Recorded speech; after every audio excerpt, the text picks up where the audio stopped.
Back. शादी का लड्डू खाना अब और भी मुश्किल हो गया है। हम बात कर रहे हैं मुल्तान की, जहां एक यूनियन काउंसिल में फैसला किया गया है कि अब शादी करनी है तो हक महर की रकम का 2.5% सरकार को जमा कराना पड़ेगा, जबकि दूसरी शादी और भी महंगी हो गई। पहली बीवी की रजामंदी का सरकारी इजाजतनामा अब 5,000 रुपए में मिलेगा। जी बिल्कुल, ये फैसला किसने किया और क्यों किया गया, इसी पर बात करेंगे। हमारे साथ मौजूद है ब्यूरो चीफ मुल्तान रजा मलिक साहब। रजा मलिक साहब, बताइएगा इस हवाले से। ये यूनियन काउंसिल नंबर 25 है मुल्तान सिटी की, और इत्तफाक पूरा यूनियन काउंसिल का, और यहाँ ऐवान ने मुत्तफिका तौर पर जो करारदाद पास की है और उसको अखबार में इश्तिहार कर दिया गया है कि जो शादी है उसमें जो हक महर लिखवाया जाता है उस पर 2.5% सरकारी टैक्स लागू कर दिया गया है, और वो सरकारी टैक्स जो है वो 2.5% अदा करना होगा यूनियन काउंसिल के फंड में। बात सिर्फ यहीं तक नहीं रुकी, बल्कि जो लोग दूसरी शादी की ख्वाहिशमंद हैं उनके लिए तो और मुश्किल कर दिया गया है निज़ाम को। उनके लिए जो निकाह की फ़ीस है वो 2.5 गुना कर दी गई है, उनको 1,200 रुपये अदा करने होंगे, जबकि उनको जो इजाज़तनामा लेना होगा चेयरमैन यूनियन काउंसिल से, उसके लिए वो वहाँ आएंगे और 5,000 रुपये फ़ीस अदा करेंगे, और उसके बाद ही उनको दूसरी शादी के लिए जो वो इजाज़त दी जाएगी। इसके साथ साथ अच्छा, ये रजा मलिक साहब, ये हम दिखा भी रहे हैं अपने नाजरीन को, जो अखबारी इश्तिहार है इसका तरह, क्या ये भी लिखा है कि अगर इस कानून पर जो यूनियन काउंसिल ने अपने तय बनाया है अमल ना किया गया तो सजा क्या होगी, नताइज क्या होंगे? जी, लोकल गवर्नमेंट एक्ट में वाज़ेह तौर पर है जी कि अगर इस पे अमल दरामद नहीं करेंगे, अगर फीस नहीं करेंगे तो वो उनको किसी किस्म का रजिस्टर्ड डॉक्यूमेंट नहीं दिया जाएगा।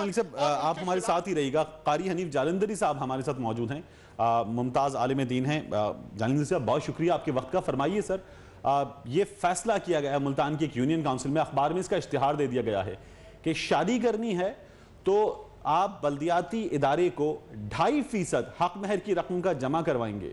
ये कैसा फैसला है आपकी नजर में? बिस्मिल्लाहिर्रहमानिर्रहीम। मैं ये समझता हूँ कि ये एक जालिमाना और गैर मुनसिफाना फैसला है। इस्लाम ने तो निकाह को बहुत आसान बनाया है। एक हमारे समाज ने और सोसाइटी ने अपने रस्म व रवाज से इसको मुश्किल बना दिया, और अब इस तरह के जो मुख्तलिफ कानून बनाते हैं, नहीं सोचते कि निकाह जो है और शादी जो है वो जहाँ। जालिम साहब, ये फरमाइए कि क्या शरीयत में इजाजत है कि शादी की इस तरह की फी मुकर्रर कर दी जाए? बिल्कुल कतई नहीं है। शरीयत में तो शादी सिर्फ 2 चीजों का नाम है, एक ये कि उसमें महर हो और दूसरा ये कि उसमें वलीमा हो। लेकिन वलीमे में भी ये रियायत रखी गई कि अगर कोई मामूली चीज का वलीमा कर दे तो वही ठीक है। इस तरह महर भी कम से कम मिकदार मुकर्रर की, ज्यादा से ज्यादा की नहीं। इस तरह के टैक्सेस लगाना ये शरीयत के खिलाफ है। ठीक, और ये एक यूनियन काउंसिल ने फैसला किया है फर्द की जिंदगी पर, उसके जाती उमूर पर। क्या यूनियन काउंसिल ये फैसला आपकी राय में कर सकती है रियासत से आगे बढ़कर? यूनियन काउंसिल का ये अपने इख्तियार से तजावुज है, उसको ये इख्तियार नहीं है कि वो इस तरह के टैक्सेस लगाए। ठीक, और आपकी राय में अब अगर कोई फर्द, इन्होंने ये भी बता दिया कि अगर अमल नहीं करेगा तो उस पर फला जो है वो कानून लागू होगा, सजा मिलेगी। किसी फर्द को क्या करना चाहिए जो इस यूनियन काउंसिल का शहरी है, रिहायशी है, उसे क्या करना चाहिए अगर वो शादी करने जा रहा है? तो सूबाई हुकूमत को खुद इसका नोटिस लेना चाहिए, और सूबाई हुकूमत इस के बारे में फैसला करे, और सूबे की जो वजारत बल्दियात है उसको नोटिस लेना चाहिए और इसको ख़त्म करना चाहिए। और अगर इसके बावजूद नहीं करते तो उस यूनियन काउंसिल में ज़ाहिर है कि कुछ ऐसे और मेंबरान भी होंगे जो शरीयत को या दीन को समझते होंगे, उनको इसके खिलाफ आवाज़ उठानी चाहिए। मकामी इंतजामिया को भी इसका नोटिस लेना चाहिए। ठीक, कारी हनीफ जालंधरी साहब हमारे साथ ही। मुफ्ती अब्दुल कवी साहब ने हमें ज्वाइन किया, उनसे बात करते हैं। मुफ्ती अब्दुल कवी साहब, आप फरमाइए, मुल्तान की एक यूनियन काउंसिल ने यह फैसला किया है अगर शादी करनी है तो हक महर की 2.5% रकम सरकार को जमा करवाइए, यूनियन काउंसिल को जमा करवाइए। ये फैसला आपकी नज़र में समाजी तौर पर, कानूनी तौर पर, शरई तौर पर कैसा है?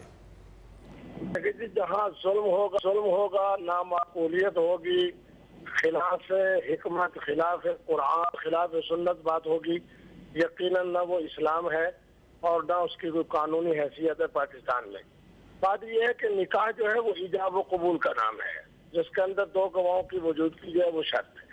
اس کے علاوہ حق مال کے تناسب سے ٹیکس لگانا یہ خلاف شریعت ہے اور خلاف قانون ہے، اخلاقیات کے بھی خلاف ہے۔ میں مفتی عبدو کا بھی نکاح کر رہا ہوں، یعنی خیر کا کام کر رہا ہوں، نماز میں پڑھ رہا ہوں، خیر کا کام کر رہا ہوں، تو اس کا کیا معنی ہے کہ جناب اگر میں نے اپنے استطاعت کے مطابق 1 لاکھ روپے یا 10 لاکھ 20 لاکھ روپے میں نے اپنی بیوی کا حق مال مقرر کیا ہے، اس کا معنی کیا ہے کہ اس کے اوپر میں 2.5% یا 4% یا 6%، معنی یہ ہے کہ یہ ساری باتیں بے بنیاد ہیں، خلاف شریعت ہے۔ حضور کا فرمان بالکل واضح ہے کہ لا طاعت لمخلوق فی معصیت الخالق۔ ہم نے تو خالق کی بات مانی ہے، ہم نے مخلوق کی اس طرح کی باتیں قطعی طور پہ نہیں مانی۔ میرے پاکستان کا آئین بھی یہی کہتا ہے، قانون بھی یہی کہتا ہے کہ کوئی شک ایسی نہیں ہوگی جو قرآن کے خلاف ہو اور سنت کے خلاف ہو۔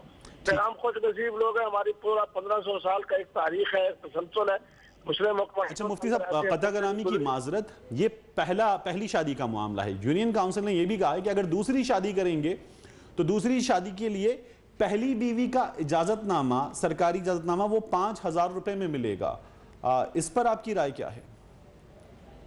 دیکھیں جی، دوسری شادی کرنے کا اختیار اسے قرآن کی روشنی میں موجود ہے۔ باقی میں تو اس کے بارے میں ہمیشہ درمیانی بات یہی کہتا ہوں کہ دوسری شادی کے لیے بہرحال پہلی بیوی کو اعتماد میں لینا چاہیے، لیکن درمیان میں یہ 5000 یہ 10,000، مجھے حیرانی اس بات کی ہوتی ہے کہ موجودہ حکومت اس قدر نااہل ہے کہ میرے اپنے جناب کا یونین کونسلوں کے جتنے چیئرمین ہیں وہ سارے دن روتے رہتے ہیں کہ جی ہمارے پاس کوئی اختیار نہیں ہے، ہم سے وہ اختیار بھی سارے اختیارات جو ہے وہ اسی زمانے کے انگریز کے زمانے کے ٹی سی کو دے دیے گئے۔ دوسری طرف میں آپ کے اس پروگرام کے توسط سے سن کے حیران ہو رہا ہوں کہ جناب اس نے اپنی مرضی کے مطابق قانون سازی کر رہا ہے، اپنی مرضی کے مطابق ٹیکس لگا رہا ہے۔ جناب قاری حنیف جالندری صاحب، آپ نے ہمیں وقت دیا، آپ کا بہت شکریہ۔ مفتی عبدالقوی صاحب، آپ نے ہمیں وقت دیا، آپ کا بہت شکریہ۔ اور رضا ملک ہمیں ملتان سے ہمارے بیورو چیف اپڈیٹ کر رہے تھے۔